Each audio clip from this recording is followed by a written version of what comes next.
اللہ تعالیٰ نے اس میں دوبارہ قوم لوط علیہ السلام کا واقعہ بیان کیا جو کل کے بھی آیا تھا نا کہ لڑکوں سے بدفعلی کیا کرتے تھے اور لوط علیہ السلام نے ان کو سمجھایا, ان کی سمجھ میں نہیں آیا. اللہ نے فرمایا کہ لوط علیہ السلام کیسے پریشان تھے, انہا اولائی ضیفی فلا تفضحون, یہ میرے مہمان ہیں مجھے رسوا مت کرو, اللہ سے ڈرو. تو قوم جواب میں کہتی ہے ہم نے آپ کو منع نہیں کیا تھا اپنے گھر میں مہمان کو مت آنے دیں, آپ نے کیوں, جب آپ کو ہماری عادتوں کا پتہ تھا تو مہمان کو گھر میں داخل ہونے دیا کیوں؟ انہوں نے کہا میری قوم کی بیٹیاں ان سے نکاح کرو.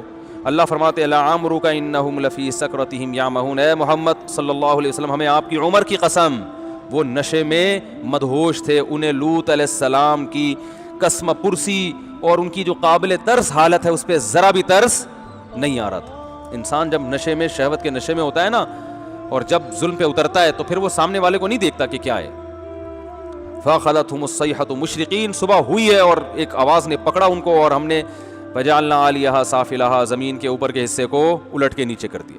تو اللہ کو لڑکوں سے بدفعلی کی بیماری سے بہت شدید نفرت ہے, اس لیے اس کو اللہ نہ کرے کوئی اس بیماری میں مبتلا ہے فوراً چھوڑ دے, اور چھوڑنے کے بعد وہ تمام اسباب سے دور رہے جو اس بیماری کے قریب لے کے جاتے ہیں, کیونکہ عادت خراب ہو گئی نا. دیکھیں انسان کی نیچر یہ ہے ہی نہیں کہ اس کی طبیعت لڑکے کی طرف جائے, کتنا ہی خوبصورت لڑکا ہو کبھی کسی انسان کی طبیعت نہیں جاتی. یہ ہوتا جب عادت خراب ہو جائے, کسی اور نے خراب کر دی عادت, یا وقت پہ نکاح نہیں ہوا, فحش چیزیں دیکھ دیکھ کے شہوت بھڑکتی ہے, جب حلال سے پوری نہیں ہوتی تو حرام کی طرف جاتا ہے, اس سے مزاج بگڑ جاتا ہے. پھر جیسے پہلی دفعہ شراب کسی کے منہ کے قریب لے کے جاؤ, بدبو سے وہ توڑ دے گا بوتل, اس کو اچھی نہیں لگے گی, لیکن اسی گند کو کھانے کا عادی ہو جائے تو پھر اس کے بغیر گزارا نہیں ہوتا. تو جس کو بھی لڑکوں سے بدفعلی کی عادت پڑ گئی ہو تو پہلے تو کسی بزرگ سے اصلاحی تعلق قائم کرے. ہمارے ہاں بزرگ الحمدللہ ہوتے ہیں, بعض لوگوں کے ہاں تو بزرگ کا سلسلہ ہی ختم ہو گیا. ہمارے ہاں الحمدللہ بزرگ ہوتے ہیں, آپ ان کے پاس جائیں, ان کے پاس بیٹھیں, اپنی بیماری بتائیں, وہ آپ کو اللہ اللہ سکھائیں گے. اللہ سے اس مردار کی جگہ اللہ کی محبت ڈال دیں گے آپ کے دل میں. ان کی ہدایات پر عمل کریں اور نظر کی حفاظت کریں. جس سے کوئی ایسا عشق ہو گیا اس کے کبھی قریب مت جائیں, اس کا کبھی تصور مت کریں. ایک نوجوان نے مجھے بتایا کہ مجھے کسی لڑکے سے عشق ہو گیا, مجھے بہت اچھا لگتا تھا, بار بار اس کے پاس جا کے باتیں کرتا, برائی نہیں کی لیکن عشق ہو گیا. کہہ رہے جب مجھے اللہ کا خوف پیدا ہوا نا تو میں نے اس سے بولا کہ یہ اب دوبارہ مجھ سے کبھی ملنے کے لیے نہیں آنا. کہہ رہے ہیں وہ پھر آنے لگا تو میں نے ایک تھپڑ لگا دیا اس کی. بظاہر غیر اخلاقی حرکت ہے مگر یہاں تھپڑ اللہ کو بہت پسند ہے. ٹھیک ہے نا, تمیز سے مان نہیں رہے بھائی, میں نے آپ کو بول دیا کہ آپ مجھ سے ملاقات کے لیے نہ, ایسے موقع پہ تھپڑ لگانا ہوتا بڑا مشکل ہے, لیکن جو اللہ کے لیے, اس تھپڑ کی بعد میں تلافی کر لیں کسی اور طریقے سے.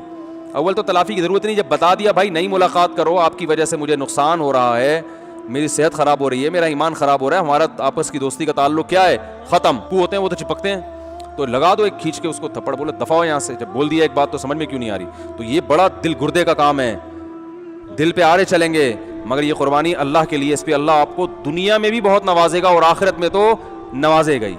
اللہ کو قربانی پسند ہے, میرے لیے قربانی کیا دیتے ہو, سمجھتے ہو کہ نہیں سمجھتے؟ قربانی دو اللہ کے لیے.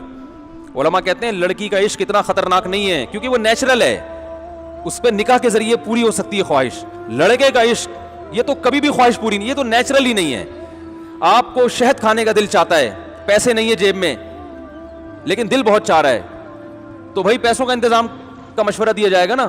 لیکن اگر گوبر کھانے کا دل چاہ رہا ہے تو بھائی شہد کا تو دل چاہ رہا ہے, وہ نیچر ہے. منع اس لیے کیا جائے گا جب پیسے نہیں ہیں تو بھائی صبر کرو, نہیں دیکھو شہد کی طرف, یہی ہوگا نا. لیکن گوبر کھانے کا دل چاہ رہا ہے تو جتنے بھی پیسے ہیں آپ کے بھنگی اور چمار ہونے کی علامت ہے, یہ کبھی بھی حلال نہیں ہو سکتا, تو آپ خود گندے ہو گئے ہو.